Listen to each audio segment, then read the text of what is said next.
Hello friends. तो कैसे हैं आप सभी। उम्मीद है आप सब स्वस्थ होंगे। तो welcome back my YouTube channel math solution. आज हम इस वीडियो में कक्षा 9 की जो गणित है उसका चैप्टर फर्स्ट और एक्सरसाइज जो 1.1 है उसका अध्ययन करेंगे। तो जो फर्स्ट चैप्टर है एनसीईआरटी का वो है संख्या पद्धति यानी कि नंबर सिस्टम। तो संख्या पद्धति पढ़ने से पहले हम एक डायग्राम समझते हैं कि हमारी जो संख्याएं हैं तो संख्याएं हमारी होती हैं दो प्रकार की। एक होती है वास्तविक संख्या और एक होती है काल्पनिक संख्या। इसको हम रियल नंबर बोलते हैं, इसको इमेजिनरी नंबर बोलते हैं। काल्पनिक संख्याएं जो अंडरवुड के अंदर माइनस की जो संख्याएं होती हैं उनको हम बोलते हैं काल्पनिक संख्याएं। वास्तविक संख्याएं इसके अंदर अपनी परिमेय संख्या और अपरिमेय संख्याएं दोनों आती हैं। इसको फिर दो भागों में हम डिवाइड करते हैं। एक है हमारा परिमेय संख्या और दूसरा है अपरिमेय संख्या। तो परिमेय संख्याएं वो संख्याएं हैं जिसको हम P/Q के फॉर्म में लिख सकते हैं, जहाँ Q नॉट इक्वल टू 0, क्योंकि जब नीचे 0 आएगा तो इसका मान वो क्या हो जाएगा, अनंत। और अपरिमेय संख्याएं हैं वह है हमारी जो अंडरवुड की संख्याएं हैं, अंडरवुड 2, अंडरवुड 3, अंडरवुड 5 इस प्रकार की। और जो पाई है वो भी क्या है, एक अपरिमेय संख्या है यानी इरेशनल नंबर है। परिमेय संख्या है इसको हम फिर से 3 भागों में बांटते हैं। यानी परिमेय संख्या के अंदर कौन कौन सी संख्याएं आती हैं। तो फर्स्ट है हमारा प्राकृत संख्याएं यानी कि नेचुरल नंबर। तो सबसे पहले इन्हीं संख्याओं की खोज हुई थी। इसके अंदर 1, 2, 3, 4 ऐसे अनंत तक ये संख्याएं चलती रहती। फिर है हमारी सेकंड है पूर्ण संख्याएं। फिर 0 की खोज होने के बाद इनमें 0 और मिला दिया गया तो इन संख्याओं को नया नाम दिया गया पूर्ण संख्याएं। तो 0, 1, 2, 3 ऐसे आगे अनंत तक ये संख्याएं चलती रहती हैं। अनंत तक जैसे 1000, 1000 जैसे सब वो संख्याएं क्या होती हैं, पूर्ण संख्याएं। फिर है हमारी पूर्णांक संख्याएं। तो जब माइनस की संख्याओं की खोज हुई तो उनको भी इनमें मिला करके इनको नया नाम दिया गया पूर्णांक संख्याएं या इंटीजर्स। इसको हम Z से रिप्रेजेंट करते हैं। इसके अंदर माइनस की संख्या, 0 और प्लस की संख्या अनंत तक, इधर भी अनंत तक और इधर भी अनंत तक, ये सारी संख्याएं क्या होती हैं, पूर्णांक संख्या। तो जो जर्मन शब्द जहलीन है उससे इसका ये Z लिया गया है। इसका अर्थ होता है पूर्णांक संख्या। तो इस प्रकार ये हमारा डायग्राम है संख्या का। जो काल्पनिक संख्याएं हैं वो हम 11th क्लास में पढ़ेंगे और 10th तक है हमारा वास्तविक संख्या। आपके सिलेबस में परिमेय संख्या, अपरिमेय संख्या तक ही सीमित है। अब हम आगे पढ़ते हैं संख्या रेखा के बारे में। तो जो हमारी संख्या रेखा है वो देखो यहाँ से स्टार्ट होती है 0 से। तो इधर तो सब प्लस की संख्याएं आएंगी, 0 के इधर हैं वो सभी आएंगी ऋणात्मक संख्याएं या नेगेटिव नंबर। अब देखो इधर तो आएंगी प्लस की संख्याएं, लेकिन इनके बीच में और भी संख्याएं होंगी, बहुत सारी संख्याएं, अनंत संख्याएं होंगी। देखो जैसे यहाँ आएगा 1/2, ठीक है। यहाँ जब चलेंगे तो यहाँ अंडरवुड की भी एक संख्या आएगी, अंडरवुड 2। फिर यहाँ अंडरवुड 3, इसके बीच में 3/2 भी आएगा। इस प्रकार इसमें परिमेय संख्या भी इंक्लूड हैं, अपरिमेय भी हैं। सभी प्रकार की इस संख्या रेखा के अंदर संख्याएं हैं। यह हमारी संख्या रेखा। तो 0 के इधर होती हैं धनात्मक संख्या, 0 के बाईं ओर होती हैं ऋणात्मक संख्या। और दो परिमेय संख्याओं के बीच अनंत अपरिमेय संख्याएं होती हैं जो हम आगे पढ़ेंगे।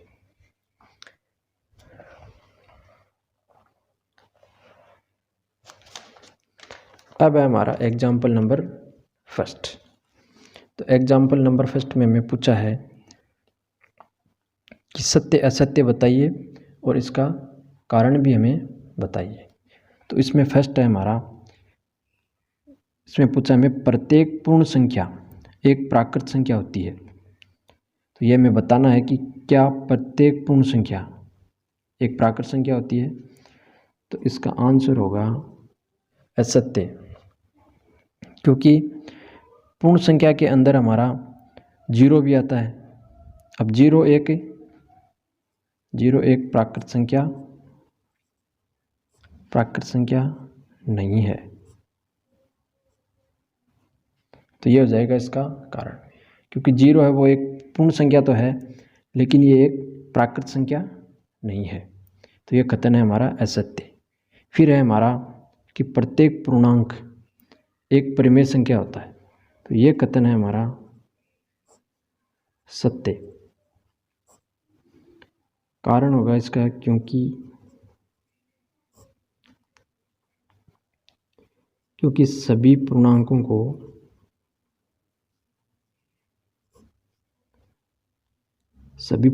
को P/Q के रूप में लिखा जा सकता है।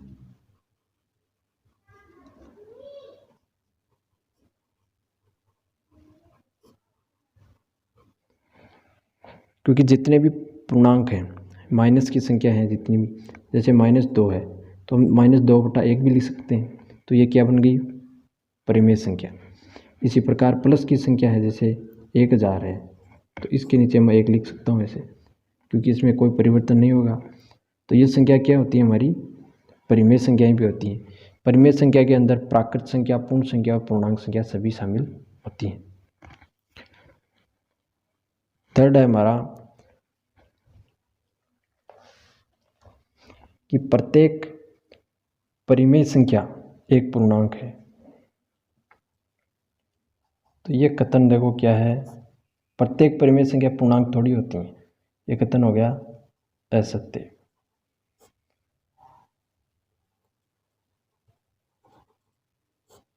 क्योंकि जैसे कोई संख्या है, क्योंकि परिमेय संख्या जैसे हमने 2/3 ले ली एक संख्या, जो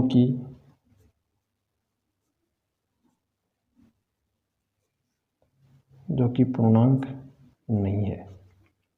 क्योंकि पूर्णांक के अंदर कौन सी संख्या आती है? सिर्फ माइनस की, जीरो और प्लस की संख्याएं।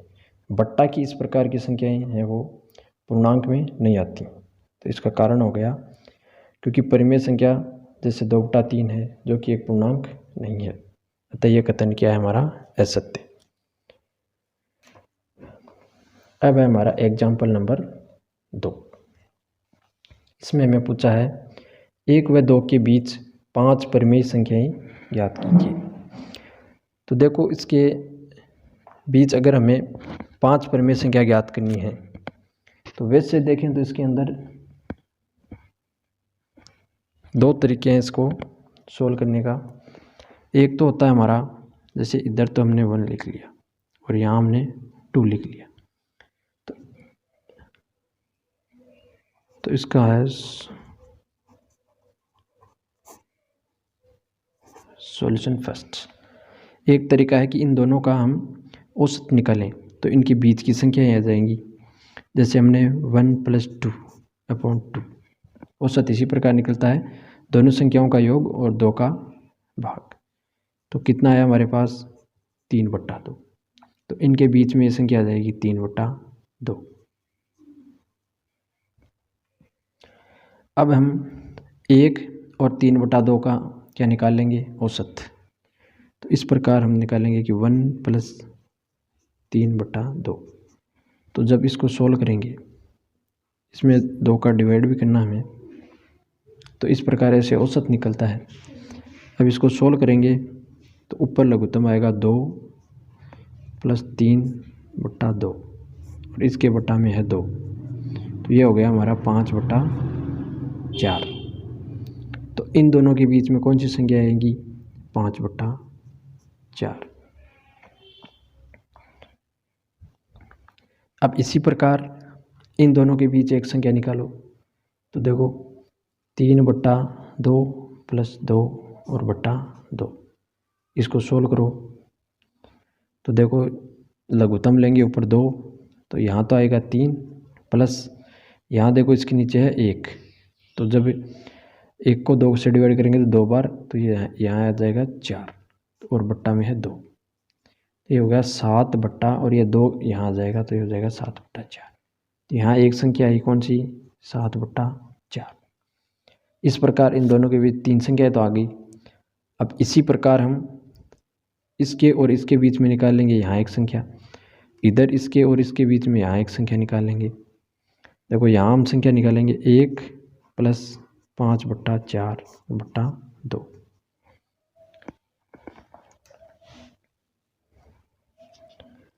औसत ऐसे निकालते हैं दोनों संख्याओं का योग और बट्टा 2।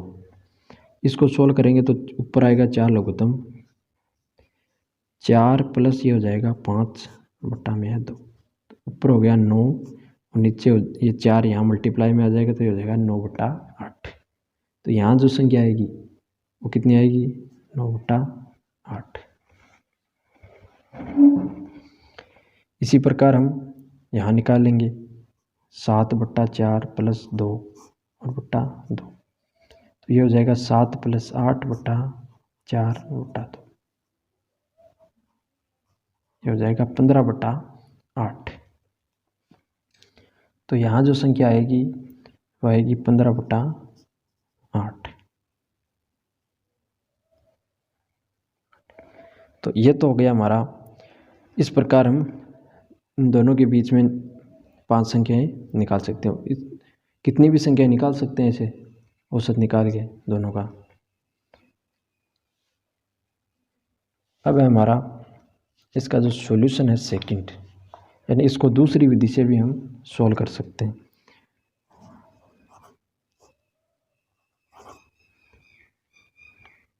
तो देखो हमें 1 और 2 के बीच 5 परिमेय संख्या याद करनी है।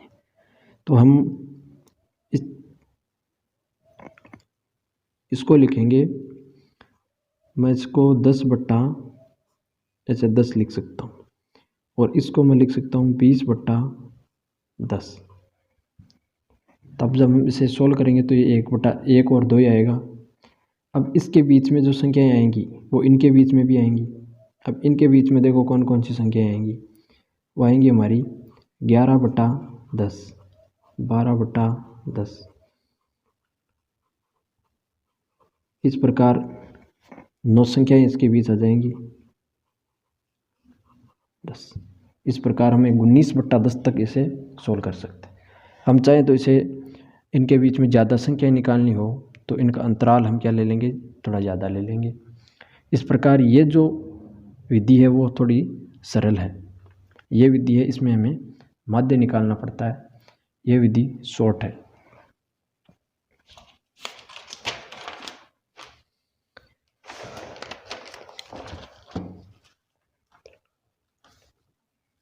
अब है हमारी एक्सरसाइज 1.1। इसका जो क्वेश्चन नंबर फर्स्ट है वो हमें दे रखा है कि क्या 0 एक परिमेय संख्या है, क्या इसे P/Q के रूप में लिख सकते हैं, जहाँ P और Q पूर्णांक हैं और Q है वो क्या है, ≠ 0। तो इसका उत्तर होगा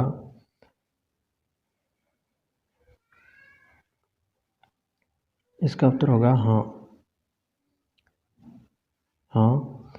हम 0 को P/Q के रूप में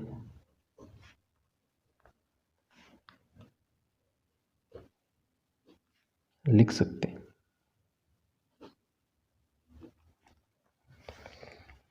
क्योंकि हम जब 0 के नीचे कोई संख्या लगाएंगे, जैसे हमने 1 लिख दिया तो इसका मान आएगा 0। 0 के नीचे हम कोई भी अगर नंबर्स लिखेंगे तो इसका मान हमेशा क्या आएगा, 0। तो इस प्रकार हम 0 को p बटा q के रूप में लिख सकते हैं, जहाँ q है हमारा वो नॉट इजिकल टू 0 होगा। तो इस प्रकार हम 0 को p बटा q के रूप में लिख सकते हैं। यहाँ पर हम कोई भी संख्या जैसे माइनस भी लिख सकते हैं, तो इसका उत्तर हमेशा क्या आएगा, 0। बस शर्त यह है कि नीचे 0 नहीं होना चाहिए, नीचे 0 हो गया तो फिर वो इसका उत्तर अनंत आएगा। क्वेश्चन नंबर हमारा है सेकंड। इसमें हमें 3 व 4 के बीच 6 परिमेय संख्याएं, 3 व 4 के बीच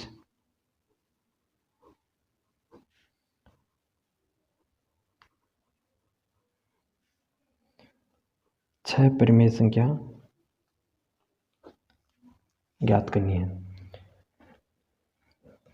तो देखो शॉर्ट विधि ये है, 3 को मैं लिख सकता हूँ 30 बट्टा 10, यानी 10 से इसे गुणा करा दिया और 10 से इसको भाग दे दिया। इधर ये संख्या है हमारी 4, तो इसको मैं लिख दूँ 40 बट्टा 10। तो अब जब हम इसको सोल्व करेंगे तो ये 3 और 4 ही आएगा, तो इसको मैं लिख सकता हूँ 40 बट्टा 10, यानी 10 से गुणा कर दिया, 10 से ही भाग दे दिया, इसको भी 10 से ऊपर मल्टीप्लाई किया और 10 से भाग दिया। अब इनके बीच हम संख्या लिख सकते हैं, तो वो संख्या कैसी होंगी, एक तो हो जाएगी 31 बट्टा 10, 32 बट्टा 10। इस प्रकार हम 8-9 संख्या इसके बीच लिख सकते हैं।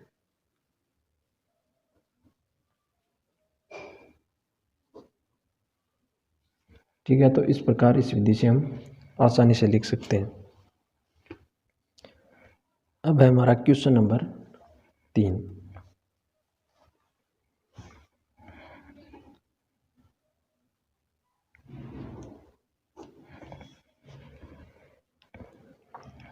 अगर आप चैनल पर नए हैं तो चैनल को सब्सक्राइब करें और बेल आइकन को प्रेस करें।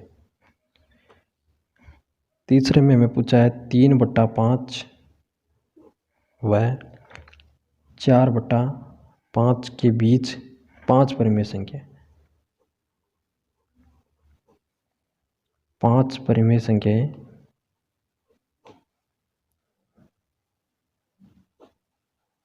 हमें निकालनी है।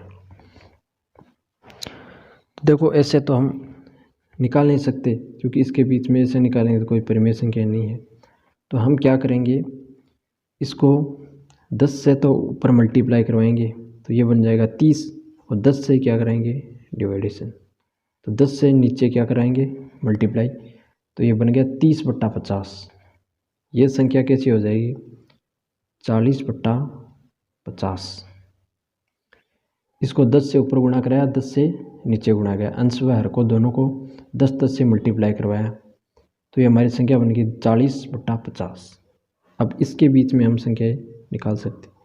देखो 30 के बाद कौन सी संख्या आती है, 31, नीचे रह जाएगा 50, इसके बाद 32 बट्टा 50। इस प्रकार हम इनके बीच 9 संख्याएं लिख सकते हैं, तो 30 बट्टा 50।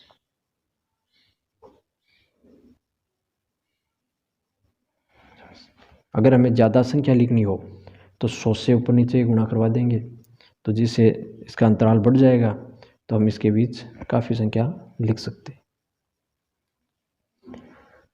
अब है हमारा क्वेश्चन नंबर 4। तो क्वेश्चन नंबर 4 में जो फर्स्ट है उसमें हमें बताना है कि ये सत्य है या असत्य।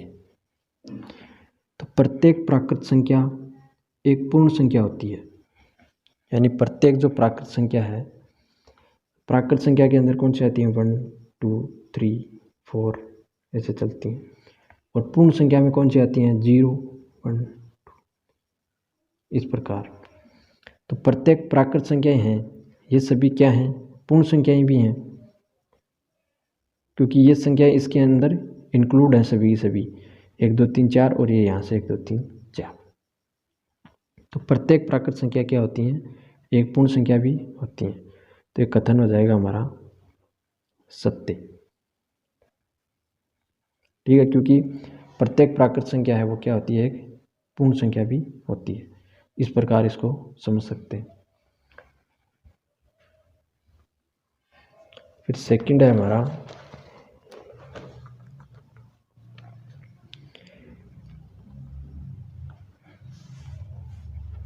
सेकंड में पूछा है प्रत्येक पूर्णांक एक पूर्ण संख्या होती है।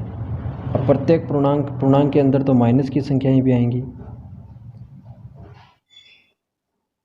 इस प्रकार, और पूर्ण संख्या में सिर्फ होती हैं 0, 1, 2, 3 इस प्रकार की संख्याएं। तो क्या माइनस की संख्याएं पूर्ण संख्याएं होती हैं? तो ये हो जाएगा असत्य। इसका आंसर हो जाएगा असत्य। कारण हो जाएगा क्योंकि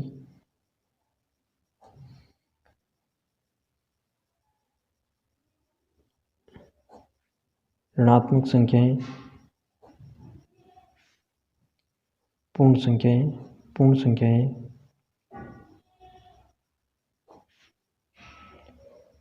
नहीं होती है,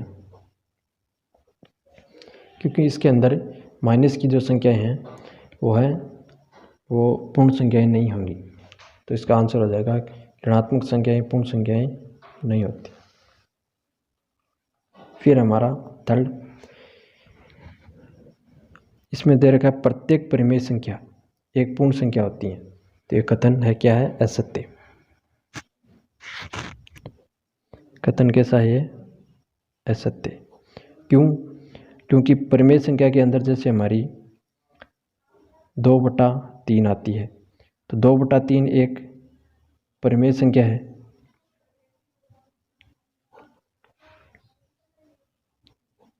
परिमेय संख्या है, लेकिन यह पूर्ण संख्या